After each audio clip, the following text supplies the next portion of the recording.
कैसे हैं सभी।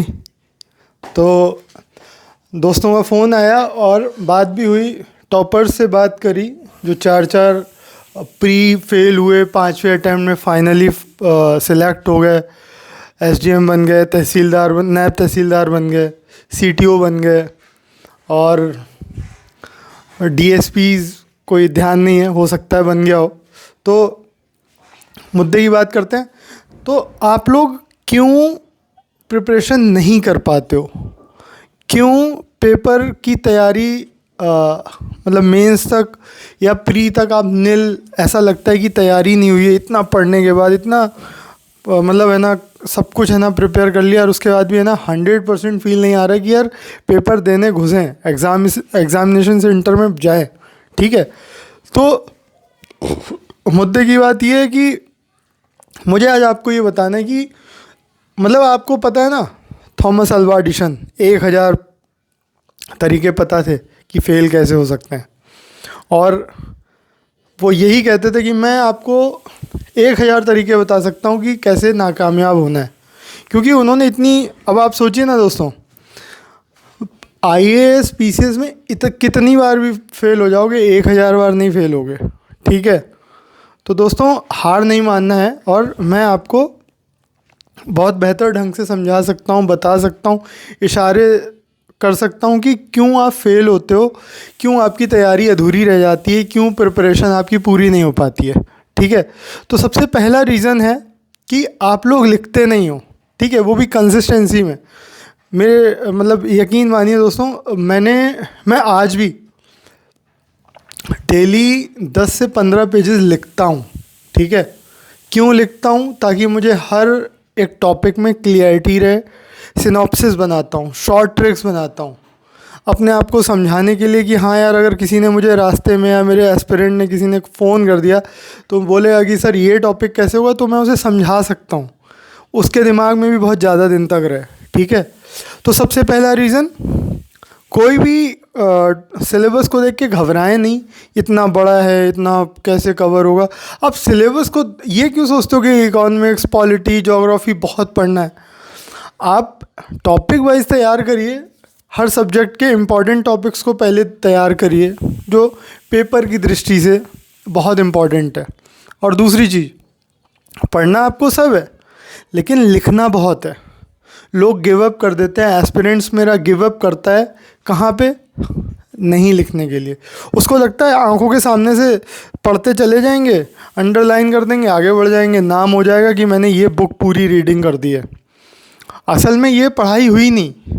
जैसे होता है ना, आप मॉल में जाते हो तो देख लेते हो यार, हाँ ये अच्छी जीन्स है, ये अच्छी शर्ट है, विंडो शॉपिंग करते हो। ऐसे ही आप विंडो रीडिंग कर रहे हो कि बस आंखों के सामने से निकाल दिया, उसको सही से अपना ख़रीदना नहीं है, वो हमारा नहीं करके रखते हो। मतलब वो टॉपिक मेरा हो जाए कि अगर मैं 1 साल बाद भी उस टॉपिक को थोड़ा सा देख भर लूँ, मेरे को सही से आ जाए। आप वो नहीं करते हो पेपर की दृष्टि से। ठीक है, आप क्या करते हो, बस आपके मन में ये रहता है कि मुझे बस जल्दी से है ना पढ़ के ना सिलेबस कंप्लीट करना है। अब सिलेबस इतना सा तो है नहीं, आपके पास बहुत सारे इंपॉर्टेंट टॉपिक्स भी हैं। ठीक है, हर सब्जेक्ट के अपने अपने एक लैंग्वेज है। ठीक है, आपको हर उस लैंग्वेज को पकड़ने के लिए लिखना पड़ेगा। लिखने के लिए आपको दिमाग लगेगा। और ये पेपर ऐसा है ना दोस्तों, 24-24 घंटे की नौकरी करनी पड़ेगी सिलेक्शन के बाद। ठीक है, कंफर्ट में भी रहोगे, डिस्कम्फर्ट भी होगा, लेकिन समस्या यही है ना कि आप अपनी जॉब को समझ नहीं पाओगे तो करोगे कैसे काम। इसीलिए आप जितना लिख के काम करोगे, जितना समझ के काम करोगे, हो सकता है स्पीड स्लो हो जाए। और एक चीज़ और बता देता हूँ, सिलेबस किसी ने 100% कंप्लीट नहीं किया है। आप आज भी जानते हो 60% फर्स्ट डिवीज़न होता है। ठीक है, आप अगर 75 to 80% भी अगर सिलेबस कंप्लीट कर लेते हो ना दोस्तों, यकीन मानिए आपका सिलेक्शन ज़रूर होगा। ठीक है, तो पहला यही था कि आप लिखते नहीं हो, समझते नहीं हो, लिख के शॉर्ट ट्रिक्स नहीं बनाते हो, सिनॉप्सिस नहीं बनाते हो, मेमोनिक्स नहीं बनाते हो, जो अक्सर है ना पेपर की दृष्टि के लिए बहुत ज़रूरी है। अब सपोज़ आपके पॉलिटी के नोट्स बने 100 पेजेस में, आप उसे ऐसा कंपाइल करिए ना कि वो सिर्फ 8 से 10 पन्नों में तैयार हो जाए।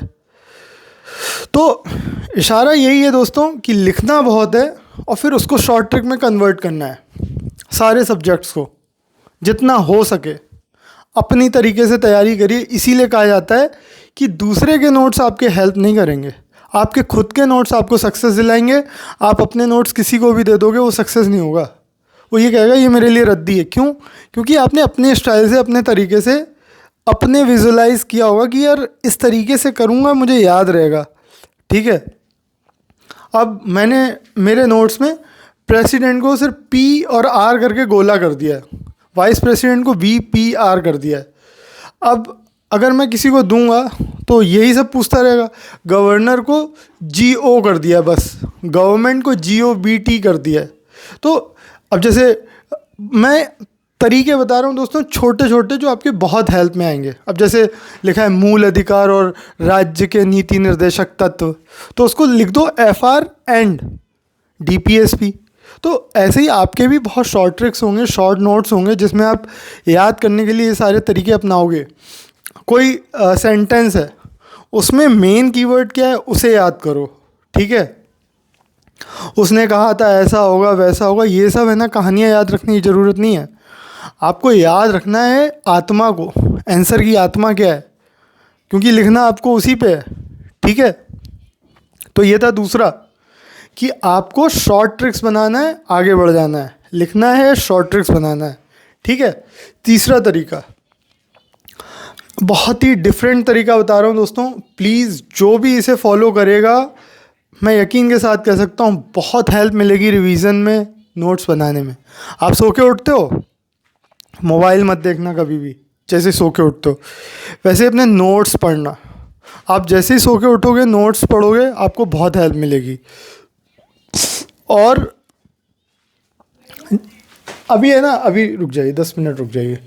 और फिर आप जब है ना एक्सरसाइज करके आते हो या वॉक करके आते हो तब पढ़ो। ये ऐसी ऐसी चीज़ें हैं ना, लूप होल, जो लोग नहीं फॉलो करते हैं। जो फॉलो करता है वो बहुत ही प्रोडक्टिविटी उसकी बढ़ जाती है, क्योंकि एक्सरसाइज के बाद आप जब पढ़ोगे ना तो एक हैप्पीनेस आएगी कि यार हाँ यार मेरे को, और पता है स्पीड 10 गुनी तेज़ हो जाएगी और आपको लगेगा कि यार मैं पहले ऐसे क्यों नहीं कर पा रहा था। प्रोडक्टिविटी बढ़ जाएगी एक्सरसाइज करने के बाद या सो के उठने के बाद तुरंत पढ़ना। लोग है ना एक्सरसाइज करने के बाद लोगों के साथ चाय पीने लगते हैं, लोग सो के उठते हैं मोबाइल देखने लगते हैं, फेसबुक स्टेटस पे क्या लगा है DP देखने लगते हैं। ये सब नहीं करना है, मेरा यकीन मानिए दोस्तों, इनमें आपको बहुत हेल्प मिलेगी। ठीक है, ये 3 से 4 तरीके हो गए। पांचवा तरीका, बहुत इफ़ेक्टिव तरीके बता रहा हूँ दोस्तों सारे, लेकिन सबसे इसमें सबसे बड़ी जड़ क्या है इसकी, कि कितने मजबूती से आप लिखते हो। लिखना सब में है। ठीक है, अब आते हैं आपके डाइजेशन की तरफ। जिस दिन आपका डाइजेशन ख़राब होगा उस दिन आपकी पढ़ाई बहुत ख़राब होगी, क्योंकि उस दिन दिमाग अच्छा दुरुस्त नहीं फील कर रहा होगा। जिस दिन आपकी नींद अच्छी नहीं होगी डाइजेशन ख़राब होगा। जिस दिन आपकी नींद अच्छी हो जाएगी, डाइजेशन अच्छा होगा, पढ़ाई उतनी अच्छी होगी। तो दोस्तों ये जो लग रहा है ना आपको मैं ऐसे ही कहीं से आप पढ़ के या कुछ कर रहा हूँ, तो मैं डाइटिशियन हूँ, मैं ट्रेनर हूँ, मैं बता रहा हूँ चीज़ें ये काम करती हैं। कोई भी टफ़ से टफ़ टॉपिक होगा ना, सुबह सो के जैसे उठेंगे उसे तैयार करिएगा, बहुत इजी तरीके से तैयार हो जाएगा। कोई भी टफ़ टॉपिक है उसको एक्सरसाइज करने के बाद आइए पढ़िए, तैयार हो जाएगा। डाइजेशन कहा जाता है ना, ये दूसरा दिमाग है। ये जितना साफ़ सुथरा और स्वच्छ होगा ना, ये उतनी अच्छी है ना प्रोडक्टिविटी करेगा दोस्तों। तो मेरा ये सारा बताने का कारण यही है, क्योंकि पढ़ते सब हैं, घुसता कितना है ये मैटर करता है। 10 घंटे पढ़ रहा है लड़का, आप कहते हो मेरा रूममेट है ना 10 घंटे पढ़ रहा है, ठीक है, वो सिलेक्शन नहीं दे पाता है। आप 6 घंटे पढ़ रहे हो तो आपका हो जाता है। क्यों? क्योंकि आपने ये समझा कि 6 घंटे में मैं वो चीज़ दे पा रहा हूँ जो वो 10 घंटे में नहीं दे पा रहा है। क्यों? क्योंकि वो दिमाग से थका हुआ है, उसकी नींद पूरी नहीं हुई है, वो शरीर से थका हुआ है। आप प्रॉपर अपनी डाइट फॉलो कर रहे हो, एक्सरसाइज फॉलो कर रहे हो, सो के उठते हो, मोबाइल नहीं देखते हो, पढ़ते हो। हाँ बेटा ठीक है, अभी देखता हूँ। ठीक है दोस्तों, तो प्लीज़ ये सारी चीज़ें फॉलो करिए, और उम्मीद यही करता हूँ तैयारी के समय डिस्टर्बेंस ना हो, डिस्ट्रैक्शन ना हो। मेरा नंबर है 9651469494। और भी जानकारी लेने के लिए प्लीज़ मुझे कॉल करिए। मिलते हैं नेक्स्ट वीडियो पे, तब तक के लिए जय हिंद जय भारत।